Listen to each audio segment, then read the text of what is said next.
So we're ready to.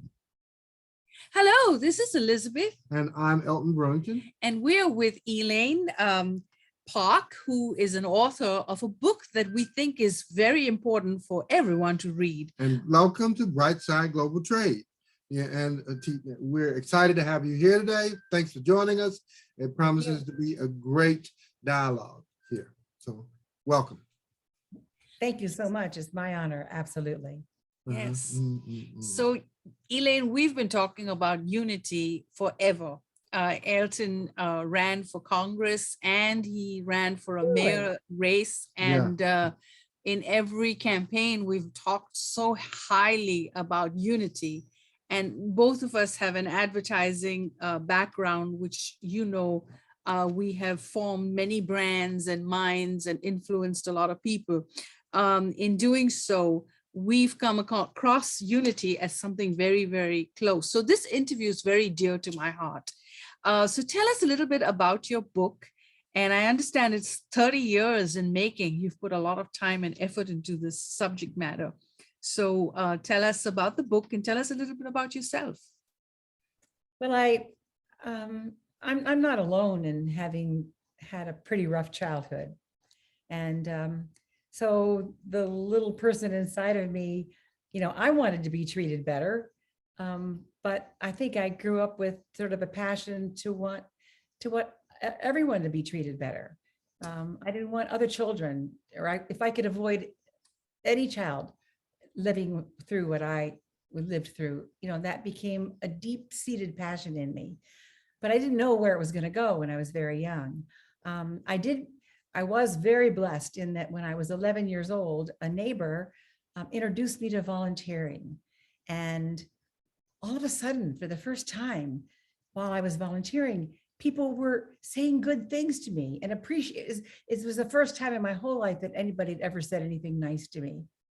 So, you know, I am a lifelong volunteer, no matter what I've been doing with this book, no matter what I've been doing with programs in communities, always a piece of my week has gone one-on-one volunteering with young people because that's what it's all about. However, I also realized that there's never enough resources for all the issues, the hungry, the abused children. I mean, all of the things that are wrong. There's never enough resources, never a way to reach everyone and create the kind of change that's needed to uplift people. So meanwhile, I was very fortunate in being a good writer, and I got into advertising as a copywriter and went up the ladder. And at the peak of my career, I was vice president of marketing for the largest distributor of beauty salon supplies, as a matter of fact. Someone said, what's an altruist like you doing selling hairspray? But anyway, and I all of a sudden in October of 1987, Elizabeth and Reverend, God sent me a vision, and he said, Elaine, you know, with his small staff, you influence the buying behaviors of millions of people. You know, why don't you figure out a way to use that same technique to reach people with good? Well, I'll tell you, I got up that day. I mean, it was just, you don't, God doesn't call you. He smashes you over the head. He does. He does. Wake up, he gets your attention. He has to do that to get your attention. Exactly. You know, and so I, you know, initially I was like, I withdrew from the thought. Like, who am I? How could I possibly ever do that? I mean, why don't you take the idea? Come on, God, take it to Bill Gates or you know, one of those kind of people. You know, why me? But I never, from that moment on, I left my life in corporate America. For a while, I lived in $175 a month janitor's boiler room in the bowels of Pittsburgh. wow. In order to live, while I found a funder to help me start it in a school in the inner city in Pittsburgh.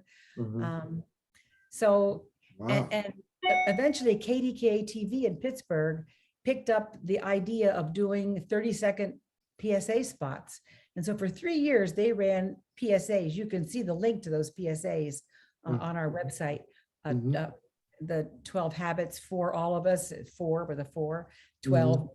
And through that and through getting funders, we wound, by the time 2008, 2007, and 2008 came, we were a fairly decent sized nonprofit.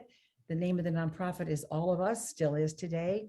And we had several hundred communities surrounding Pittsburgh and in Pittsburgh, all doing the 12 habits protocol in schools, in communities, in merchants, in businesses, in churches. There is a Christian component called Caring Habits for Christ. And so it grew until 2007, when we had that great recession. And all of a sudden, the funders who were behind us, there, as you know, the stock market went down and the funders didn't have the funds, and they were only funding, people were hungry. It was getting down to the basics. And because this was a proactive thing, we sort of lost our funding. I was turning retirement age, so that's when I moved to West Virginia. And then it was restarted here in Berkeley Springs, and in all the communities where we've done this. After a couple of years of the people being exposed to these 12 habits, 72% have said that they feel more warmth and connected and unified with their community. And somewhere above 30% have said that in seeing the message somewhere, whether it was on radio or TV or a poster in a grocery store or a probation officer sharing the idea with a kid in a probation meeting. I mean, the whole community was observing the months that over 30% said they've actually altered their behaviors because they saw the message. So my theory is that the negative things are overwhelming, Elizabeth and Reverend, but the positive things are so fragmented that nothing gets any traction. So by branding each month of the year, which was the idea that was given to me in October of '87, why not make each month of the year a brand name for one of 12 aspects of getting along together, of good, wholesome living that comes from God and God's messages to us about how to get along. So that the idea is to create a counterfoil for all the negativity by creating 12 things that people can focus on that are positive and are unifying. It's been 30 years, and not in 30 years, these 12 things have stayed the same, and never has anyone taken any exception to it. Not once has anyone said, I don't agree with being grateful, or I don't agree with solving conflicts. So there is no other side to this. Yes. That's amazing. Now, your program I don't know, it's just coming to our desk. And something that we would like to explore and cultivate, especially from the community, the global net, and a domestic favor point of view. When you think about our community, small and large, what's necessary. I'm watching the stories about different people who've done so many things through this COVID program issue, and people that have really worked to try to help our community and our world survive.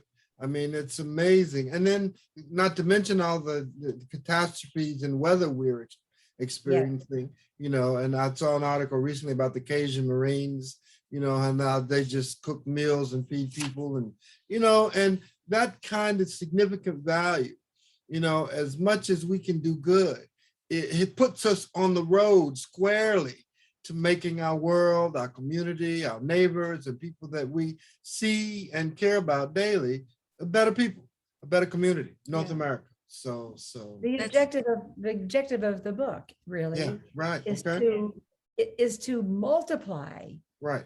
Like the loaves and fishes, to multiply the number of people like you're just describing who are there, to multiply that a millionfold. Yeah. We were in Pennsylvania on the highway, and the radio station talked about a person who paid for someone else's toll, And then that person paid for the next toll and the next toll and the next toll. And people just kept getting their toll paid for. And it was just a triple effect until someone stopped. But we did it a couple of times. And, it's like $1 something. And then you pay someone's toll and they pay the next person's toll. And it's just so interesting how we work so well together when we are united. We just things, right? Yeah. we just launched a campaign of doing good, and the suggestion could be that doing good becomes contagious. It becomes more contagious than the coronavirus to such an extent. Oh, I love that. Yeah, to such an extent that when you need good to come to your door, it will just appear. Yep. Because the good has just ran and turned, and good arrives at your door without a word from you. Yeah. Now, and it's possible in our community, we can get there. So, of course, but we have to be thinking about what people are facing. We have to be considering how we can help them.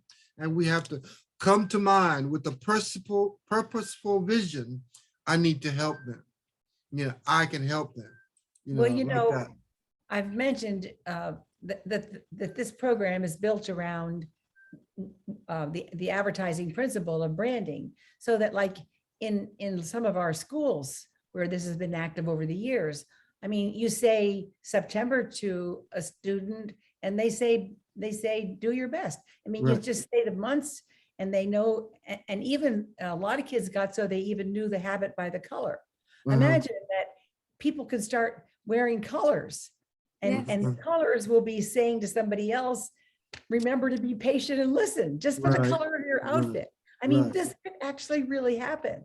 And there's another principle that is in this model, in this program, it's called when you want people to do things, you have to ask them and you have to be specific. So technically, this model is based on the golden rule.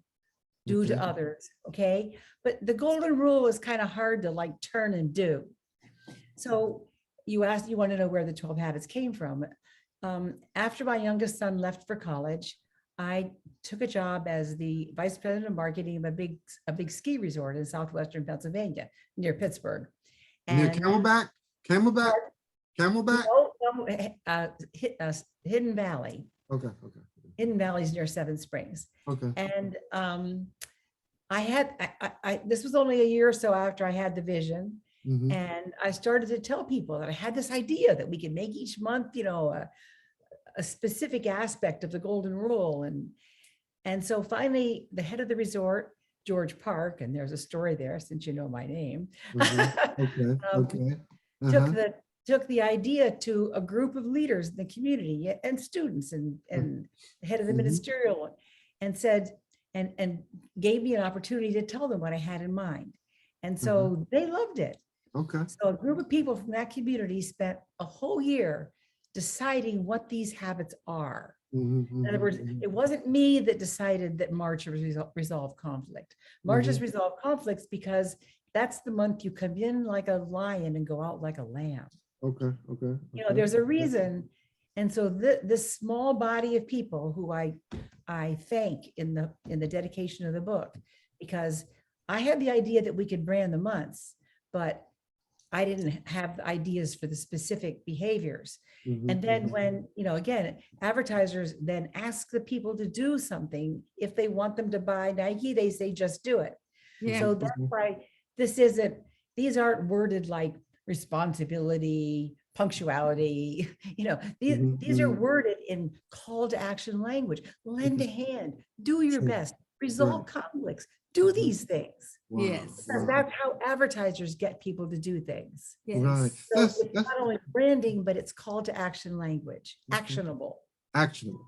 That's awesome, Elaine. That's awesome. Tell you what, we're going to take a light break, and we are so excited to come back and start to dig into the book, to talk about your own personal objectives and into the book about the 12 points for each month.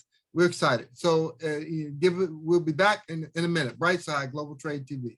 Thank you. Thank you for watching. We are with author, Elaine Parke. We're talking about her new book, The Habits of Unity. It's available everywhere. For those of you who are using Amazon or Kindle, get the book and get your whole church, your whole organization planning your calendar with these actionable, as she said, actionable items that you need to bring America together, as well as your little group wherever you are. Okay, so let's just take